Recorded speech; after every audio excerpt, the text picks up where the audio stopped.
ሊቀ መላእክት ቅዱስ ገብርኤል አበው የአዲስ ኪዳን መጋቢ ነው ይሉታል። የእግዚአብሔርን ዙፋን መንበረ ጸባዖትን ከሚሸከሙት አራቱ ኪሩቤል አንዱ ገጸ ሰብ ሲሆን ገጸ ሰብ የሚባለው ደግሞ ቅዱስ ገብርኤል ነው። ከአራቱ ኪሩቤል አንዱ በመሆኑ ቅሩበ እግዚአብሔር አሐዜ መንጦ ላይ ሰዓሊተ ምሕረት ነውና ስለ ሰው ልጆች ሁሉ ሊማልድ በእግዚአብሔር ፊት ይቆማል። ልደተ ወልደ እግዚአብሔርን ለቅድስት ድንግል ማርያምና ለሰው ልጆች ሁሉ ያበሰረ መልአክ በመሆኑ አብሳሪው መልአክ ይባላል። የመላእክት አለቃ የሆነ ቅዱስ ገብርኤል በተለየ መልኩ ከኢትዮጵያና ከኢትዮጵያውያን ጋር ከአባታችን አዳም ጀምሮ የጠበቀ ዝምድናና ግንኙነት አለው። ይኸውም አባታችን አዳም ሱራፌል በተባለ መልአክ ከገነት ትንሽ ፈቀቅ ብሎ በደብረ ቅዱስ ኤረር ተራራ ላይ እንዲኖር ሲደረግ በእግዚአብሔር ትእዛዝ አዳምን ስርዓትን፣ ክህነትን፣ መስዋዕትን፣ ጥበባትን ከሚያስተምሩት ውስጥ አንዱ ቅዱስ ገብርኤል ነው።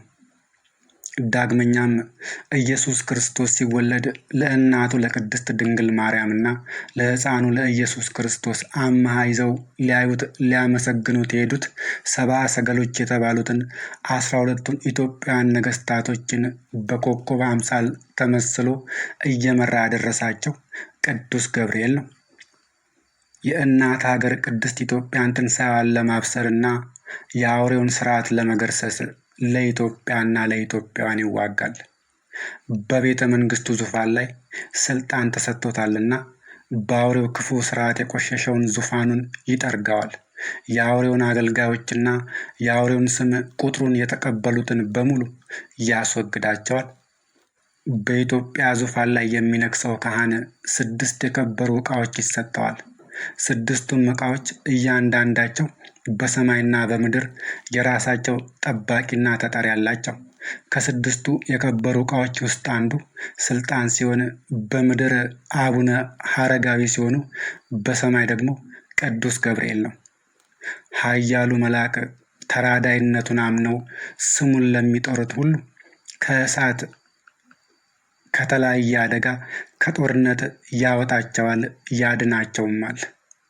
አውሬው በሃይማኖትና በብሔር ማንነት እሳት ኢትዮጵያውያንን ሊበላን ሴራውን ዘርግቷል። በዚያን ጊዜ ምልጃውን ተራዳይነቱን አምነው ገብርኤል ድረስልን ያሉትን ሁሉ እነሆ ከንፋስ በሚበልጥ ፍጥነት እየበረረ መጥቶ አውሬው ከሚተፋው ከእሳት ላንቃ ያድናቸዋል። ሊቀ መላእክት ቅዱስ ገብርኤል ሆይ ስለ ሰው ልጆች ልትማልድ በእግዚአብሔር ፊት እንደምትቆም ተራዳይነትን አምነው ከእሳት ላንቃ እንደምታወጣቸው እናውቃለን፣ እናምናለን።